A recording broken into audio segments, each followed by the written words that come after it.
Sebelum kita masuk ke cerita, jangan lupa tekan tombol subscribe dan aktifkan lonceng notifikasi agar kalian tidak ketinggalan cerita terbaru dari Mang Ripan. Dan tidak usah lama-lama, ini dia ceritanya. Selamat mendengarkan.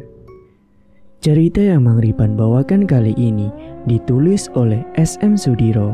Bagi yang ingin membacanya secara langsung bisa kunjungi link yang ada di deskripsi. Dan ini dia ceritanya. Malam ini bulan bersinar terang. Seperti biasa, setiap off kerja, aku, Widya dan Sari menghabiskan waktu bersama. Kadang nongkrong di kafe, kadang nonton. Intinya yang penting kita keluar dari kandang. Mei, tante aku barusan nelpon. Dia ngajakin kita makan malam di restoran Kazu dan nginep di rumah makan dia yang baru. Tante yang mana, Wid? Ucapku sedikit gak paham. Ya ampun kamu itu ya, Mei. Beneran jadi pikun. Kan Widya pernah cerita bahwa dia ini punya tante yang tajir melintir. Rumah makan dia banyak dan tantenya juga punya hotel Jawa, ucap Sari menimpali.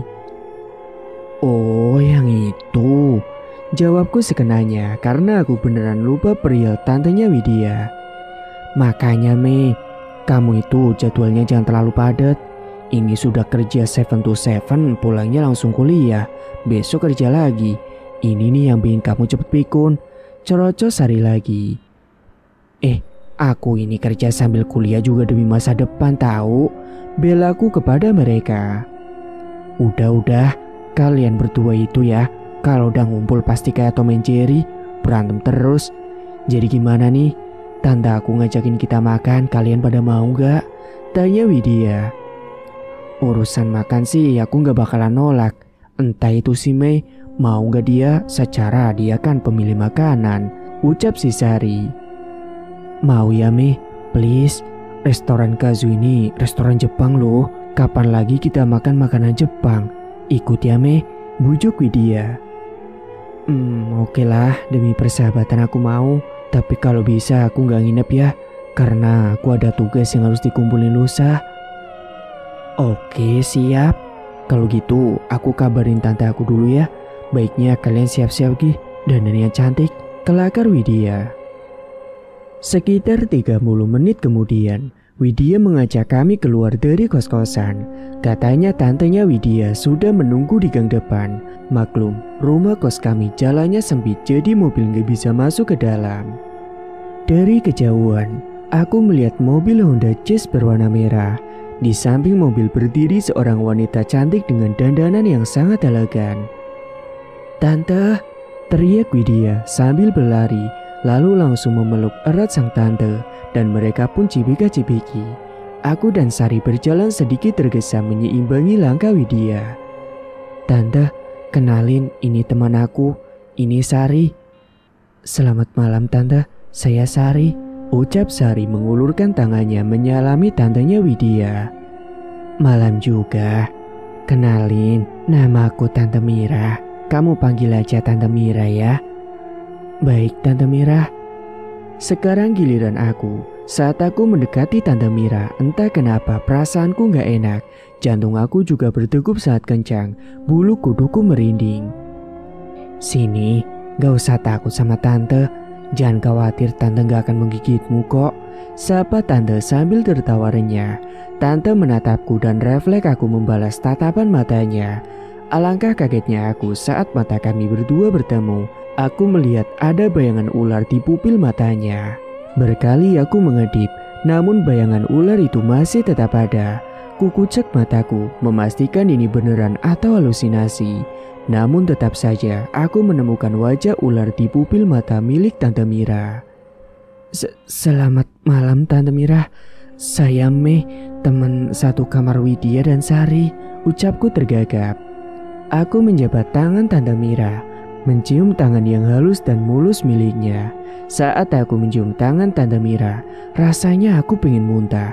Sebab aroma tubuh Tante Mira baunya sangat sengir, sangat menyengat dan menusuk hidungku. Ayo kalian masuk ke mobil, kasihan Mas Agung, sopir Tante sudah lama menunggu. Dan kami pun akhirnya langsung masuk ke dalam mobil. Sari, menurutmu Tante Mira itu pakai parfum apa ya? Bisikku pada Sari setelah kami duduk di mobil dan mobil pun sudah berjalan. Nggak tahu sih, tapi aku yakin itu parfum yang sangat mahal, Mei. Secara kan baunya wangi elegan gitu. Menurutmu itu wangi, Sar? Ya iyalah, bahkan wanginya enak banget. Mendengar jawaban dari Sari, aku hanya mangut-mangut, berpikir bau sengir gitu kok dibilang wangi. Apakah aku yang salah hirup? Sar, coba cium baju aku, wangi nggak? Tanyaku lagi pada Sari. Sari menurut lantas dia mencium bajuku. Wangi? Wangi rapi kah? Kan bukannya kamu gak suka parfum? Setelah Sari menjawab bajuku bau wangi Rapika, aku pun ikut mencium bau bajuku. Benar apa yang dikatakan oleh Sari, bajuku bau Rapika. Tapi kenapa saat aku mencium punggung tangan Tante Mira menurutku bau sengir, tapi mengapa menurut Sari bau harum? Kalian lagi ngobrolin apa sih? Dari tadi Tante dengerin kok kalian bisik-bisik. Ini Tante, kami lagi ngobrolin parfum milik Tante. Mei penasaran Tante pakai parfum apa? Sari jawab aja, Tante pakai parfum mahal. Secara kan aromanya sangat elegan, wangi banget. Aku mencubit bahasa Sari, takut Tante Mira tersinggung kepadaku. Emang menurut Mei parfum Tante bau apa? Wanginya enak banget Tante, seger. Jawabku berbohong. Dari belakang Tante, aku merasa Tante sedang tersenyum menyeringai. Kebetulan Tante duduk di samping sopir. Aku, Widya dan Sari duduk di belakang mereka.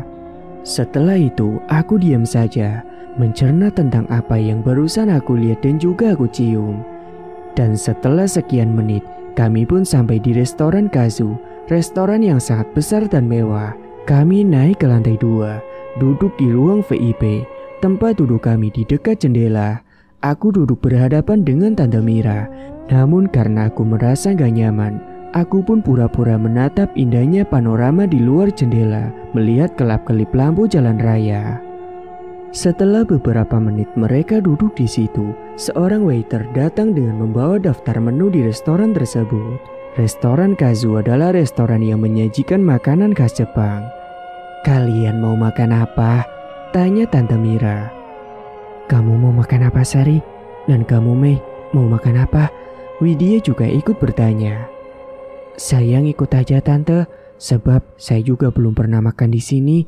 Makanan Jepang saya juga nggak tahu, jawab Sari. Kalau kamu Mei, Widya bertanya lagi.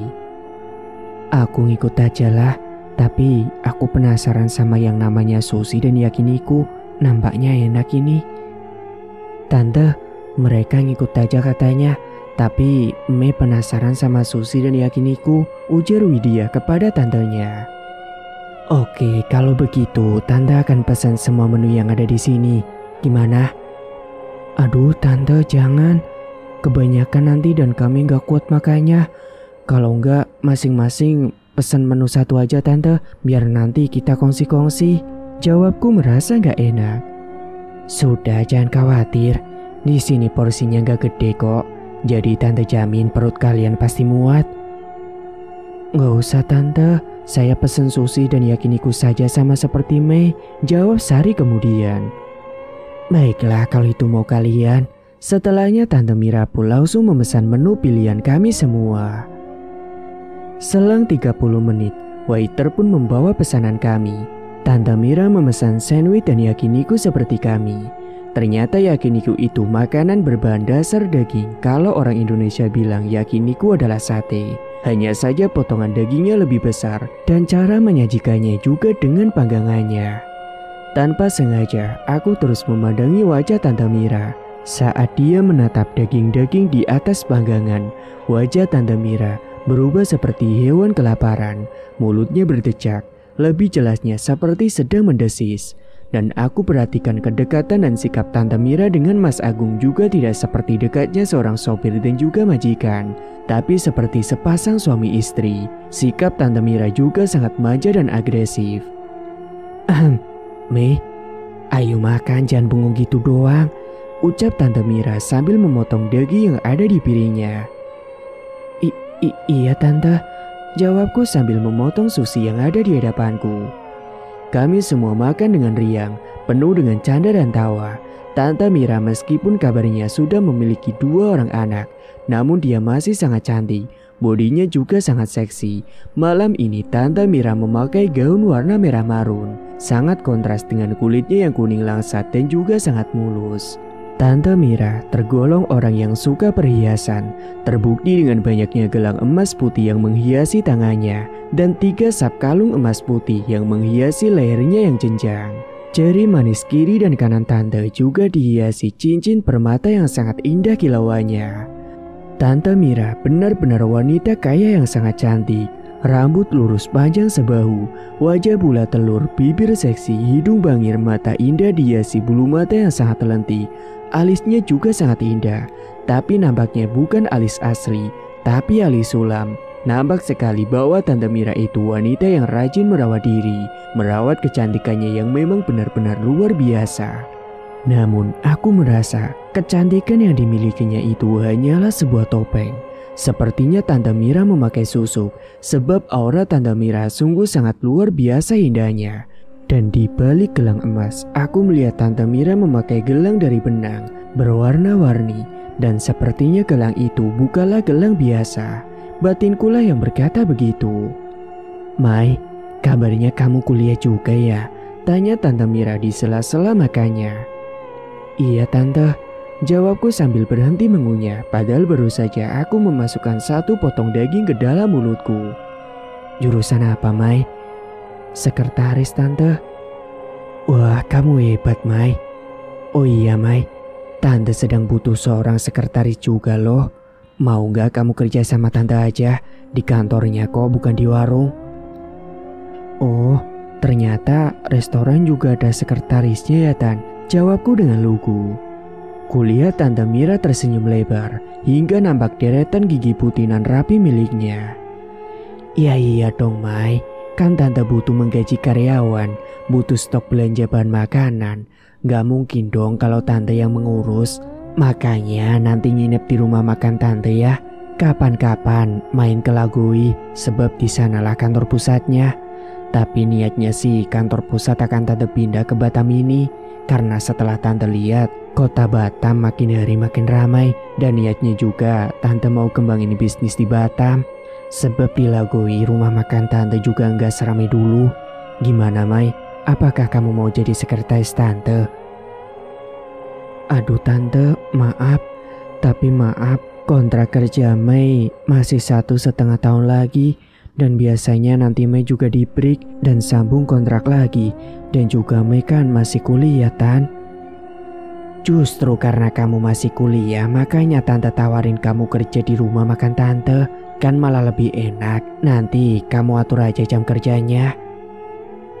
Kalau gitu insya Allah deh Tan, akan Mai pikirkan dulu. Oke, semoga kamu tertarik dan berubah pikiran ya. Jangan khawatir masalah gaji. Tante orangnya gak pelit sama gaji kok. Iya Tante. Setelah memberi penawaran tersebut, Tante Mira mengalihkan pembicaraan. Kita ngobrol dengan santai dan sangat rileks. Setelah kami selesai makan, Tante Mira menyuruh Mas Agung untuk membayar semua tagihan. Tante Mira membayar semua makanan dengan kartu kreditnya. Dan setelah itu kita diajak pulang ke rumah makan Tante Mira. Dari restoran Kazu, mobil Tante Mira membawa kami ke pusat kota Batam, yaitu Nagoya. Rumah makan Tante Mira terletak di Nagoya. Dan ternyata memang benar rumah makan itu bukan rumah makan abal-abal seperti dalam pikiranku. Tapi rumah makan itu sangatlah besar dan mewah dan terletak di sebelah mal ternama. Setelah mobil terparkir dengan sempurna, Tante Mira mengajak kami masuk. Restoran sudah mau tutup. Para karyawan sedang mengemasi barang-barang. Ada yang sedang mengelap meja, menaikkan kursi ke atas meja. Ada yang menyapu, mengepel dan lain sebagainya. Tante Mira mengajak kami naik ke lantai 2. Fungsi lantai 2 adalah untuk tidur para karyawan perempuan. Ada beberapa kamar saling berjejer. Aku nggak tahu karyawan laki-laki pada tidur di mana. Kalian tidur di kamar itu ya. Kebetulan itu kamar masih kosong. Tante mau ngobrol dulu sama Mas Agung di balkon depan. Kalau mau bersih-bersih pakai aja kamar mandi karyawan. Widya, buat kawan kamu senyaman mungkin ya.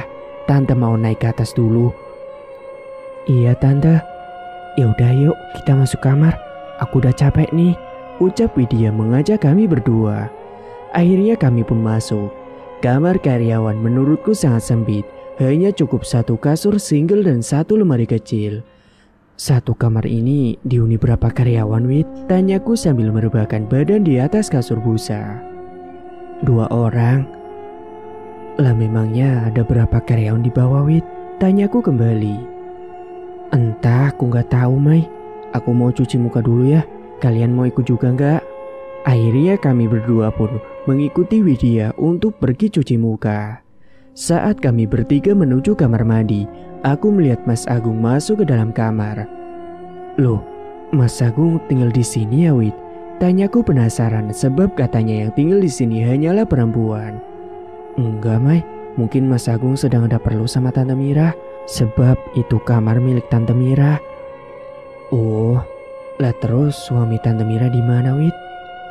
Kepo banget sih kamu, Mai. Kita ini tamu, jangan banyak pertanyaan. Bisik Sari sambil mencubit lenganku. Maaf, aku keceplosan. Sementara itu, sudut pandang Tante Mira. Agung adalah karyawan baruku. Tepatnya dia adalah sopir di rumah makanku. Seperti yang sudah-sudah, agar rumah makanku terus lancar, aku harus menumbalkan seorang pemuda yang masih berjaga. Agung adalah tumbal ke-6 untukku. Aku menumbalkan laki-laki bukan untuk aku sakiti, tapi aku akan membahagiakan laki-laki itu dengan cara melayani dia sebagai seorang suami dan istri. Ya, aku harus melayani semua hasratku, dan ini adalah perintah dari Nyi Roro Kinanti. Dan dengan begitu, aku akan terus awet muda dan bisnisku akan menjadi sangat lancar. Pandai juga Mas Baskoro memilih Agung untuk tumbalku malam ini dan juga malam-malam selanjutnya. Sebab dia sangatlah gagah dan tampan. Sungguh aku tidak sabar untuk menikmati keberjakaannya. Hari ini aku akan melayani Agung bagai seorang raja. Tentunya bukan atas dasar suka sama suka. Namun Agung telah terperangkap dalam gendam asmoro yang kukirimkan untuk dia melalui makanan yang sudah aku berikan sebuah mantra. Dan selama aku masih menginginkan Agung sebagai pemuas nafsuku, maka dia akan dalam keadaan baik-baik saja. Namun kalau aku sudah bosan, maka aku akan dengan mudah menyingkirkannya. Tapi melihat wajahnya yang tampan dan sifatnya yang lugu dan juga santun milik Agung, entah kenapa rasanya aku tak tega untuk menyakiti Agung. Entah apa yang harus aku lakukan nanti apabila Nyi Roro Kinanti menyuruh aku untuk memusnahkan Agung, sebab diriku merasa mencintai Agung sejak dalam pandangan pertama. Dan malam ini, aku harus melakukan ritual untuk menyerahkan Agung sebagai seorang tumbal. Semoga Nyi Roro Kinanti mau menerima Agung. Setelah itu Nyi Roro Kinanti akan meminjam ragaku sebagai alat untuk pemuas nafsunya. Sudah kamu ambil kopernya, Gung? Tanyaku setelah aku persilakan masuk ke dalam kamar. Sudah, Bu. Ini koper yang Ibu perlukan. Agung, mulai malam ini jangan memanggil aku Ibu lagi ya. Aku merasa terlalu tua bila kamu menyebutku Ibu. Baik, Bu. Tapi sebutan apa yang harus saya pergunakan, Bu? Apakah Nyonya? Bukan Nyonya juga lah, Gung. Panggil aja aku Mira. Tapi sudahlah, Gung. Turuti saja perintahku, panggil saja aku Mira. Baik, Bu. Mira. Nah, begitu dong. Tolong bawa kemari kopernya, Gung. Dan malam ini tolong temani aku di sini. Kamu jangan kemana-mana. Maksud Ibu? Tuh kan, sudah aku bilang jangan panggil Ibu. Masih saja panggil aku Ibu. Ucap Tante Mira sambil meraba dada Agung yang bidang. Kamu sangat tampan, Agung. Sikap pun juga sangat santun. Aku suka dengan semua yang ada pada dirimu. Tante Mira meraba wajah Agung dengan tatapan sayu. Hati Agung ingin menolak dengan semua perlakuan Tante Mira, tapi dia tidak bisa. Seolah mulut dan tangannya sedang dibelenggu. Dan setelah puas, Tante Mira pun menjelajahi setiap lekuk tubuh Agung. Dia mengambil koper yang masih Agung pegang. Kemudian ditariknya koper ke dekat tempat tidur. Tante Mira mengeluarkan isi koper. Ternyata koper itu berisi kembang setaman, lingerie merah, dan banyak alat-alat persembahan lainnya. Tante Mira membawa kembang setaman ke dalam kamar mandi. Ditaburkannya kembang itu di dalam bathtub yang sudah terisi air. Setelah itu Tante Mira berendam dengan air kembang setaman itu. Dan setelah selesai, kini giliran Agung yang akan disuruh berendam di situ. "Agung, sini," panggil Tante Mira. "Iya Mir, ada apa?" "Kemarilah." Bagai kerbau dicucuk hidungnya, Agung berjalan ke arah Tante Mira. "Buka baju kamu." "Ah, buka baju?"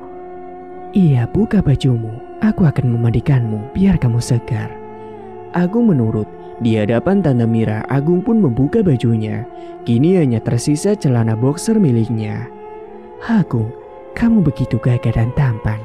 Ini pakailah celana hitam ini dan masuklah kamu ke dalam bathtub. Aku akan memandikanmu." Agung terus menurut dengan semua perintah dari Tante Mirna. Dia pun kemudian masuk ke dalam bathtub dan berendam bersama dengan Tante Mira. Tante Mira kemudian berdiri di belakang punggung Agung yang bersandar di dinding bathtub. Dengan merapalkan mantra-mantranya, Tante Mira perlahan menyirami kepala Agung dan menggosok punggung Agung dengan bunga-bunga yang ada di dalam bathtub. "Sudah selesai, pakailah handuk ini dan pakailah piyama ini. Aku mau keluar dari kamar mandi dulu." Agung pun menerima handuk dan piyama yang Tante Mira berikan. Piyama itu berwarna kuning emas. Agung terlihat sangat tampan memakai piyama itu. Dan setelah selesai, Agung pun keluar dari kamar mandi. Di dalam kamar Tante Mira sedang menyebar bunga mawar dan juga melati di atas pembaringan. Dan di bawah pembaringan terbentang permadani berwarna merah marun. Permadani itu sangat lembut dan hanya cukup untuk duduk 2 orang. Di tengah permadani ada perapian kecil yang sudah dibakari kemenyan dan beberapa mangkuk berisi sesaji. "Duduklah di depanku dan pejamkan matamu." Agung menurut. Dia duduk dalam posisi kaki bersila, badan tegak dan mata dipejamkan. Dan tepat di depan Agung, Tante Mira kembali membacakan mantranya, lalu mengangkat perapian tersebut dan meniupkan asap kemenyan di hadapan si Agung. Setelah itu tiba-tiba datang suara angin yang begitu kencang, disusul dengan asap putih bergulung-gulung, dan dari tengah gulungan asap putih itu muncullah satu sosok manusia berbadan ular. Ular besar berwarna hitam kini sudah berdiri di hadapan Agung. "Dia sangat tampan dan aku suka dengan persembahanmu malam ini. Siapa namanya?" ujar Nyi Roro Kinanti. "Namanya Agung Sadewa. Dia pemuda yang baru tamat sekolah, umurnya masih 18 tahun. Wah, benar-benar masih sangat segar." Ular itu berjalan merayap mendekati Agung. Diciumilah wajah si Agung. "Segar dan wangi, aku suka dengan persembahanmu malam ini. Sebagai hadiah, aku akan menuruti semua keinginanmu. Bersiaplah untuk kupinjam ragamu. Aku sudah lama sekali ingin bercinta dengan manusia yang masih suci." Setelah itu, tubuh ular tadi pun menyatu dengan tubuh Tante Mira.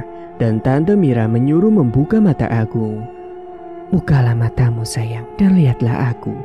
Saat Agung membuka matanya, dia mendapati Tante Mira sudah memakai lingerie yang sangat seksi dan transparan. Saat Tante Mira berdiri, lekuk tubuhnya langsung terpampang jelas. "Agung, saat ini kamu adalah pengantinku. Mulai saat ini kita adalah sepasang suami istri. Jadi lakukanlah hakmu kepadaku." Tante Mira mendekat ke arah Agung, menggenggam erat kedua jemari tangan Agung. Bagai terhipnotis, Agung menuruti semua kemauan Tante Mira. Agung juga tidak menolak saat Tante Mira membawanya ke peraduan. Dan malam itu pun, mereka menghabiskan malam bersama sebagai sepasang suami istri. Suami istri yang menikah dengan cara yang salah. Singkat cerita, keesokan harinya Agung terbangun dalam keadaan kebingungan. Kenapa saya di sini? Apa yang sudah terjadi dengan kita, Bu?" tanya Agung kebingungan sebab dia mendapati dirinya sedang tidur satu selimut bersama Tante Mira. "Jangan pikirkan apa yang tidak kamu ingat. Ayo cepat mandi sebelum para karyawan tahu kamu berada satu kamar denganku." Baik, Bu." Agung pun mengikuti perintah majikannya. Kepala dia sakit dan badan dia juga terasa sangat lelah sekali rasanya. Rasanya seperti dipukuli oleh puluhan orang. Sudah selesai mandinya, Agung. Minumlah ramuan ini, nanti badan kamu akan kembali segar. Dan pakai baju ini. Saya sudah membelikan kamu beberapa setel baju. Terimalah. Oh iya, di dalam paper bag itu juga ada ATM dan juga kartu kredit. Itu semua buat kamu. Isinya lumayan, kamu bisa beli apapun yang kamu mau, bahkan membeli mobil juga bisa. Tante Mira menyerahkan satu paper bag besar. Agung pun menerima dengan sedikit ragu sebab dia masih belum bisa mencerna semua yang terjadi. Sudah, jangan bingung. Setelah kamu bangun, lekaslah ke mobil dan tunggu aku di sana. Aku akan mengantar kamu ke mes. Jangan bilang ke siapapun soal ATM dan keberadaanmu di sini. Agung menurut. Setelahnya berganti baju dan dia pun turun ke bawah, membawa paper bag dan langsung menuju parkiran mobil. Setelah masuk ke mobil, Agung mencoba mengingat apa yang sudah terjadi antara dirinya dan juga Tante Mira. Yang Agung ingat dia dimandikan air kembang, lalu diajak semedi, dan setelah itu dia nggak ingat apa-apa. 1 jam berikutnya, Tante Mira sudah masuk ke mobil lalu menyuruh Agung untuk menyalakan mesin mobil itu. Kita mau kemana, Bu? Tanya Agung hati-hati. Kalau sedang berdua seperti ini, gak bisa kamu panggil namaku saja, Agung. Kenapa begitu, Bu? Sudahlah, turuti saja permintaanku. Baiklah, Bu. Agung, kenapa kamu sangat tampan, membuat aku gak tega untuk mengorbankanmu, ujar Tante Mira dengan lirih. Ah, maksud ibu? Mira? Maksudnya kamu sangat tampan, membuat aku jatuh cinta. Jujur aku mencintai kamu, Gung. Cinta? Jawab Agung sambil melirik lalu fokus menyetir kembali. Iya, Gung, aku cinta kamu sejak pandangan pertama. Ngomong-ngomong, di mana kamu mengenal Mas Baskoro suamiku? Kok bisa kamu direkomendasikan sebagai sopir pribadiku? Oh, itu saya mengenal Bapak tidak sengaja, Bu. Waktu itu Bapak ke bengkel mobil tempat saya bekerja, lalu Bapak ngobrol sama saya dan menawari saya pekerjaan sebagai sopir pribadi Ibu. Nah kan, kamu manggil Ibu lagi. Maaf Bu, saya segan kalau mau manggil Ibu namanya saja. Bagaimana kalau saya manggilnya Ibu atau Mbak atau Mbak Mira aja? Sebab usia kita kan sepertinya terpaut jauh. Lah memang berapa usiamu, Bung? 19 tahun, Bu. Apa? Usia kamu masih 19 tahun? Iya, Bu. Memangnya kenapa? Apakah saya sudah nampak tua? Bukan itu maksud aku. Aku jadi merasa bersalah padamu. Kenapa Mas Baskoro memilih kamu sebagai sopir? Kamu masih terlalu muda. Aku pikir kamu sudah berumur 25 atau 27 tahun. Secara badan kamu tinggi besar dan otot kamu juga sangat kuat. Iya, Bu. Karena di kampung saya biasa kerja keras, cari kayu di hutan, kadang juga membayak sawah. Pokoknya kerja berat lah, Bu. Dan mungkin itu yang membuat badan saya jadi begini. Tante Mira terdiam. Dia menyesal karena tidak menyeleksi dulu calon tumbalnya. Yang ada dalam otaknya waktu itu, malam purnama sebentar lagi datang dan calon tumbal belum ada. Sebab Nyi Roro Kinanti sudah tidak mau memakai Kasmadi sebagai pemuasnya. Jadi terpaksa Tante Mira terpaksa mencari mangsa yang baru. Karena Nyi Roro Kinanti tidak mau lagi dengan Kasmadi. Sebab Kasmadi sudah berkhianat dengan mencintai wanita lain. Bahkan kabarnya akan menikahi pacarnya. Nyi Roro Kinanti pun murka. Dan tanpa sepengetahuan Baskoro dan Tante Mira, Nyi Roro Kinanti telah melenyapkan Kasmadi dengan cara memakan tubuh Kasmadi hidup-hidup. Dan itulah nasib para laki-laki yang dijadikan tumbal apabila berkhianat. Namun apabila tidak berkhianat, Nyi Roro Kinanti sudah tidak suka. Maka lelaki itu hanya dibuat kehilangan ingatannya saja. Ingatan tentang hubungan antara dia dan Tante Mira. Dan nasib baiknya para lelaki itu bisa menjadi kaya raya sebab Tante Mira selalu royal kepada lelaki itu. Tante Mira menatap wajah Agung dengan sendu, memikirkan bagaimana nasib Agung nantinya sebab dia merasa mencintai Agung. Mbak, sudah sampai ke mes. Apa Mbak mau mampir? Tiba-tiba Agung mengejutkan lamunan Tante Mira. Oh, sudah sampai ya, kok cepet banget. Itu perasaan Mbak aja, kita berkendala selama 20 menit loh Mbak. Bagi saya itu lama. Oh iya. Agung, ini ponsel untukmu. Di situ sudah tersimpan nomorku. Terima kasih atas tadi malam ya. Dan kalau kamu butuh apa-apa, jangan sungkan-sungkan bilang sama aku. Agung menatap benda pipi yang ada di tangan Tante Mira. Sebuah ponsel keluaran terbaru dan Agung tahu nominal harga ponsel itu. Maaf Mbak, itu terlalu mahal buat saya.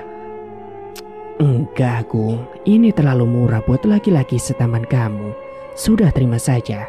Oh iya, selama aku di sini, kamu harus selalu menemaniku ya. Iya Mbak, saya siap. Oke, makasihlah kalau begitu. Kamu boleh keluar, jangan lupa istirahat. Dan masalah sarapan pagi, nanti aku akan kirim GoFood ke kamu. Nanti siang aku jemput kamu lagi. Ada masalah yang akan aku bahas sama kamu. Iya Mbak, kalau begitu saya turun dulu. Oh iya Gung, satu lagi, jangan cerita ke siapapun soal tadi malam ya, oke? Iya Mbak. Satu lagi Gung, ini salep buat ngilangin tanda merah di lehermu, maaf. Tanda merah? Tanya Agung bingung. Iya, nanti aku jelaskan sama kamu. Sekarang kamu istirahat saja dan jangan pikirin apa yang sudah terjadi. Udah sana kamu turun. Kemudian setelah Agung pergi, Tante Mira pun langsung menelpon suaminya. Mas, kenapa kamu kirim korban Agung untukku? Lah kenapa emang?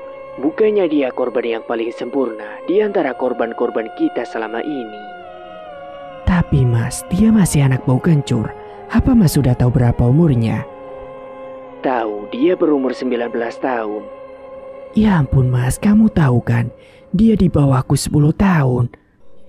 Tenang Mira, aku sengaja cari anak ingusan biar kita nggak sebentar-bentar cari korban. Bukan hal mudah loh, cari korban yang memenuhi kriteria dari Nyi Roro Kinanti. Iya juga sih mas, tapi aku kasihan sama Agung, dia masih terlalu muda. Sudahlah Mira, jalani aja tugas kita. Yang penting bisnis kita sukses dan kita semakin kaya raya.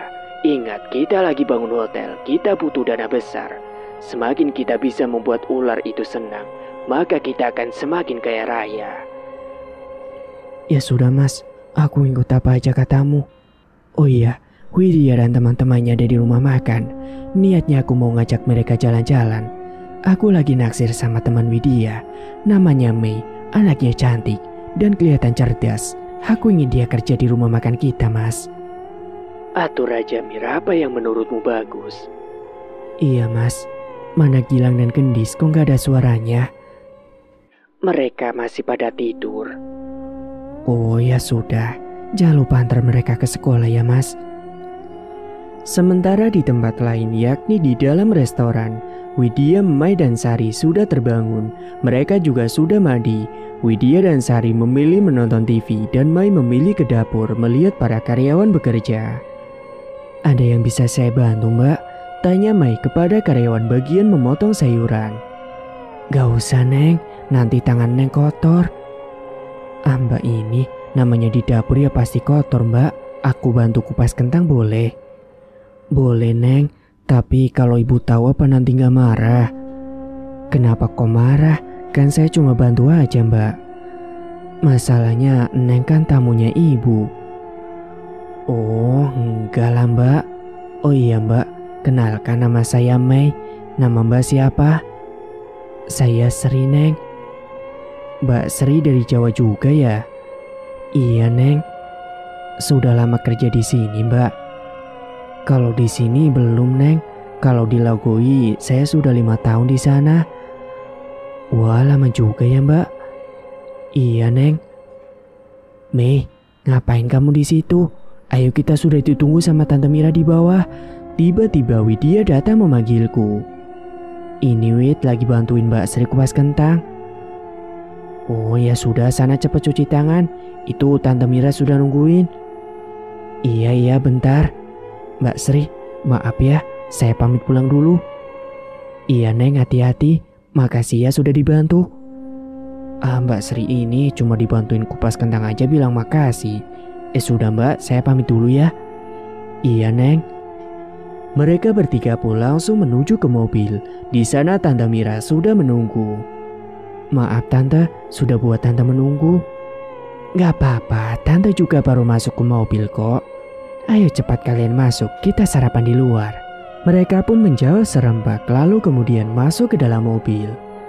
Loh, Tante, mana Mas Agung? Kok Tante nyetir sendiri? Tanya Widya. Oh, Agung sedang kerja. BTW kita mau sarapan apa? Apa aja lah Tante. Baiklah kalau begitu, Tante yang akan atur menu sarapannya ya. Mereka semua pun mengaku serentak. Tante Widya mengajak mereka sarapan di salah satu toko bakery di pusat kota Nagoya. Tante memesan kopi O dan mengambil beberapa potong kue berisi selai kacang merah. Sedangkan Mei memesan milk Milo dan mengambil bika Ambon, kue berisi selai kacang merah. Pesanan Widya dan Sari juga sama dengan Mei. Dan setelah itu mereka pun mengambil meja yang menghadap jalan raya. Tante Mira duduk di hadapan Mei dan Sari, sedangkan Widya duduk di samping Tante Mira. Bagaimana tidur kalian semalam? Lelap nggak? Lelap banget Tante. Jelas saja kalian tidur lelap, lawang kalian sudah aku sirap. Batin Tante Mira kala itu. Sirap adalah ajian agar membuat orang menjadi mengantuk. Oh iya, hari ini Tante mau ngajak kalian jalan-jalan. Kira-kira kalian mau jalan kemana? Atau kita shopping ke mall atau kemana? Nanti aku akan telepon Mas Agung biar dia yang nyopir. Mei masih terus menatap Tante Mira. Dia penasaran dengan apa yang dia lihat tadi malam. Sebab pertama kali bertemu kemarin, Mei melihat di mata Tante Mira ada bayan ular. Dan aroma parfum Tante Mira juga agak lain. Namun pagi ini, Mei tidak menemukan kejanggalan apapun di dalam Tante Mira. Berarti yang aku lihat tadi malam hanyalah halusinasi saja. Gak mungkin orang secantik Tante Mira adalah jelmaan ular, bisik batin Mei. Kenapa Mei?